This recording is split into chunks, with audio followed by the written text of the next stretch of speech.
Hi everyone, I come to you with part 2 of Poets and Pancakes. In part 1, we have already read that Asoka Mitran, he writes about his experiences when he worked in Gemini Studios from 1950s to 1960s somewhere. And in those days, you have to understand filmmaking was very different from what it is now. We've already read that poets are the story writers and pancakes is the makeup material, a heavy kind of a foundation pancake. So the title, Poets and Pancakes, it's a mixture of lot of thoughts that Asoka Mitran, so it's a non-linear narrative. There's not a start to finish story. So he flits, from one thought and one experience to the other through this narrative. That is why some of you find it a little bit tricky, but it isn't like that. So if you just break it into sections. So section 1 was covered in my first video where we read about the makeup department, national integration in the makeup department. We read about Asoka Mitran's own job profile, which was literally just tearing up newspaper articles and collecting it for story ideas. Today, I am going to read the section, very important. Here we have Subbu, one of the important characters. And as we read, I want you to just make about 9 points that I've chalked out regarding Subbu's character. All right. So there is nothing to be scared of. You read the whole story once yourself, like a narrative. Go through these videos like section wise, then you collect your ideas. And you find that, like I said, it's a non-linear narrative. That means it just doesn't come from start to finish like that. It's his ideas, opinions, experiences. So it's got various kind of sections. That is why some students find that there is no start and end. So it is not like that. All right. So Subbu's portion is on page 59 in the NCRT book. In all instances of frustration, you will always find the anger directed towards a single person openly or covertly, and this man of the makeup department was convinced that all his woes, ignominy, and neglect were due to Kotha Mangalam Subbu. So we have already read about this boy, the makeup in the makeup department. Generally in life, what happens is if you are frustrated, if something is not going according to what your desires and wants, etc., you put the blame on somebody. You need a scapegoat. So you always want to direct your anger towards someone, either directly or covertly. What is covertly is not very openly, but yes, indirectly you feel that okay, मेरे साथ ये सब कुछ हो रहा है उसकी वजह से. It might not be true. Obviously, it's not true, but it just gives you some kind of, you come to terms with the situation when you're blaming somebody else. And the makeup boy thought that all his sorrows, woes are sorrows, his ignominy is his disgrace, the fact that he came to write or act or direct, and now all he's doing is he's in the lower hierarchy of the makeup department. So that disgrace, all of that, he was absolutely sure, but due to one person, his name is Kota Mangalam Subbu. Important character for us. So let's see. Subbu, first point, was number 2 at Gemini Studios. So of course there's some in charge, and then number 2 is Subbu. He couldn't have had a more encouraging opening in films than our grown-up makeup boy had. Remember in the previous paragraph, it was that he's not a boy, he's in 40s, but he's called the makeup boy. Now this sentence means that his opening, where they both started, the makeup boy and Subbu, were at the same level. ये नहीं है कि सुब्बू को कोई advantage था. They probably just started at the same level. He couldn't have had more encouraging. He didn't have a better opening or a start. On the contrary, he must have had to face more uncertain and difficult times. For when he began his career, there were no firmly established film producing companies or studios. So they started at the same level. In fact, maybe Subbu had a slight disadvantage because when he started, there were no firmly established studios, right? Even in the matter of education, especially formal education, Subbu couldn't have had an appreciable lead over our boy. Who's our boy? The makeup boy. So Subbu had no advantage as terms of professional startup and also educational experience, because Subbu maybe just had a little bit of an advantage because he was born a Brahmin. So next sentence, but by virtue of being born a Brahmin, a virtue indeed, he must have had exposure to more affluent situations and people.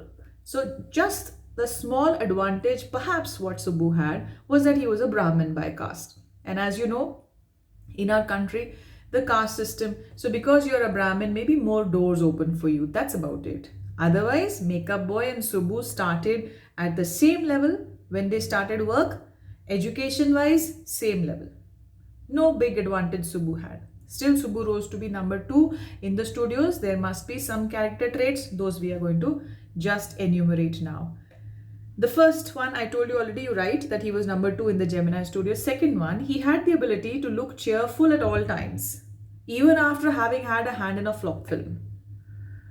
You know, there's a lovely documentary on Netflix now, docu-series called The Romantics, in which there are these snippets from various actors and all. It's mostly about Yash Raj films. And his son, Aditya Chopra, says, Yash Chopra's son, that Yash Chopra wouldn't take failures very well, you know, he'll become very sad and depressed and all that. So here is something different. Subbu had the ability to look cheerful at all times, even after a flop film. So the second point in his character sketch, cheerful. Alright? Then he always had work for somebody. He could never do things on his own, but his sense of loyalty, third point, sense of loyalty made him identify himself with his principal completely. So cheerful, number two at the studio, is very loyal, very, very loyal. So he's so loyal that he could identify himself with his principal completely, main employer of the studio. So he's completely the studio's person. You know, you're extremely loyal. That is also a very, very big advantage, character traits that people like, obviously, if you're working for them and you're absolutely loyal to them.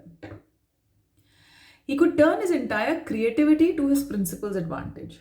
Next point, very creative, very creative. And that creativity, he could just, you know, give it for his main employer. You know, his creativity was always available.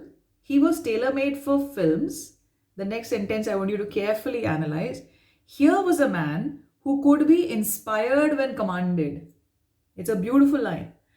Many a times, poets and all, they say that, you know, poetry, like Wordsworth has said, it's a spontaneous overflow of emotions.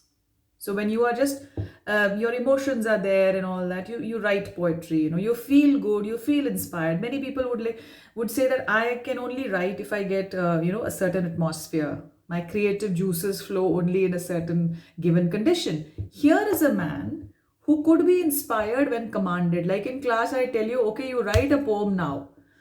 You know, I'm commanding you to write a poem. You can't. The inspiration is not coming to me. But for him, inspiration would come when asked for. That's another very, you know, good character trait you enumerate. Inspired when commanded. The rat fights the tigress underwater, kills her, but takes pity on the cubs and tends to them lovingly. I don't know how to do the scene.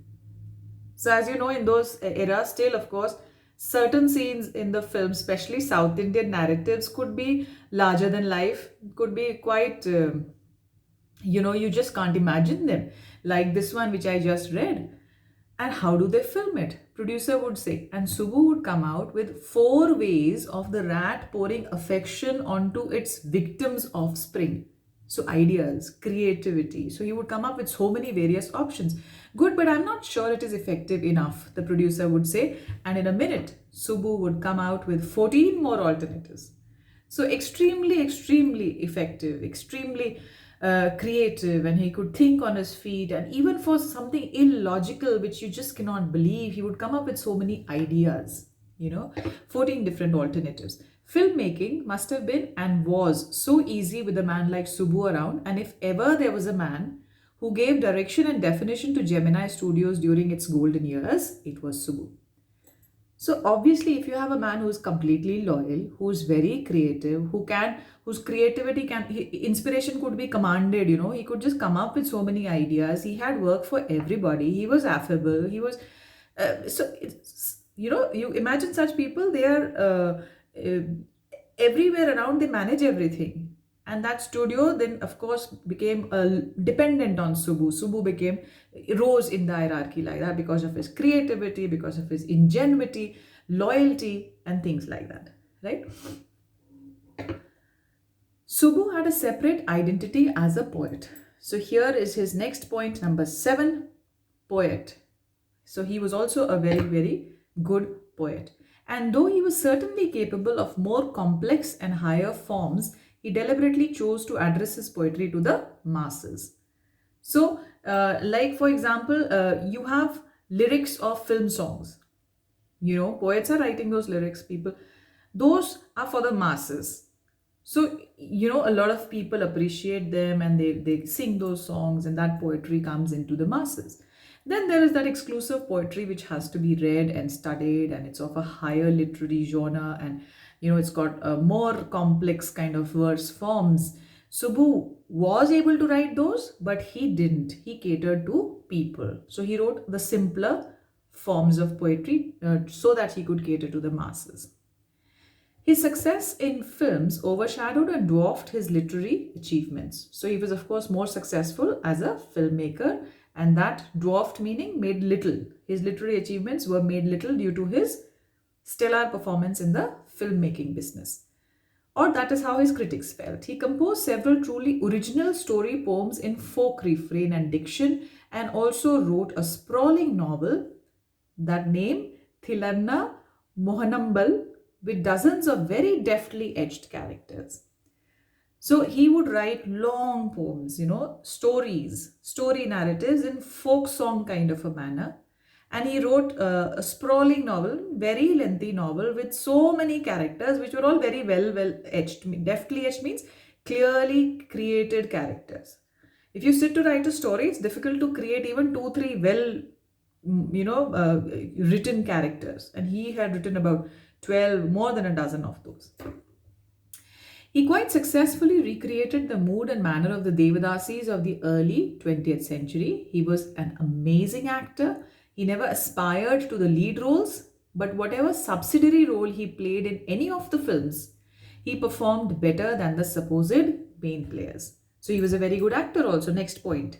Very good actor. And the next point is that he gave his 100% to whatever, small role, big role, whatever. He never aspired, he never wanted to become the lead actor, but whatever part he had, he just put his 100% and he performed so well. That's another very good character trait for all of us.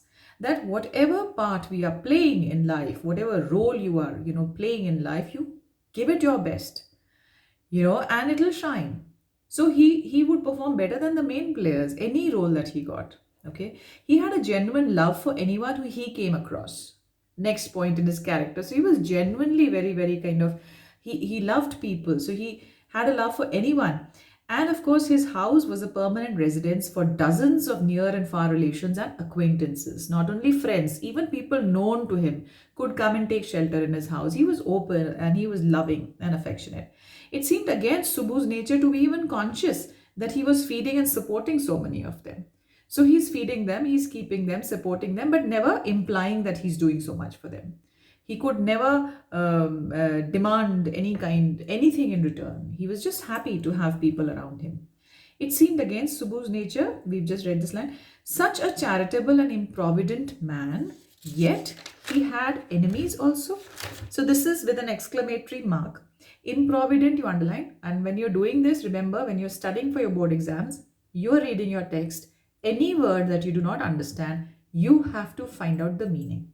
Improvident, spendthrift, जो खर्चा करते हैं.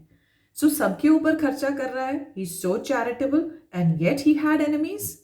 It's a statement, not a question. He had enemies. The exclamation is a kind of a shock at the end of the statement कि कैसे थे उसके enemy जब वो इतना ध्यान रख रहा है सबका. But still he had enemies. Alright. Was it because he was so close and intimate with the boss? Sometimes it's the jealousy factor. People don't want you to be close to the top bosses, and because he was, maybe that's why people were jealous. Or was it his general demeanor that resembled a sycophant's? So there are two words here, demeanor and sycophant. Behavior. Generally how he behaved around the boss. He appeared to be a person who was praising and pleasing and falsely also at times, just to be in the good books and favor of the boss. Hindi का word है चापलूस. तो वो चापलूस जरा उसके kind of behavior that he had made people kind of upset and angry, and they were like, okay, he's doing too much to be just close to the boss. Or was it his readiness to say nice things about everything?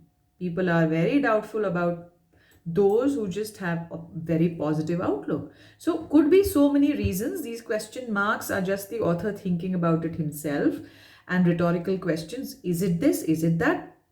In any case, there was this man in the makeup department who would wish the direst things for Subbu. So, whatever the case be, there was this person who just wanted the very bad things to happen to Subbu. He extremely badly he would think about Subbu. So, this is a long paragraph, talks about Subbu's character. He was number 2 in Gemini Studios, very enterprising, very loyal, very creative, good poet, good actor, genuinely loved people, helped so many scores of people. People would come and stay in his house. He would spend on, he was very charitable, and he never let it show that, someone owes him anything because of his charity. So many good qualities. Very creative, could come up with so many ideas. And yet, people disliked such a well rounded personality, maybe because they were jealous, maybe because they felt that his was a behavior of a psychopath, or maybe because he was always so positive. People didn't like it. Whatever it may be, there was this makeup boy who completely thought that all his misfortunes are because of Subbu. All right. So, next part in the next video. All right.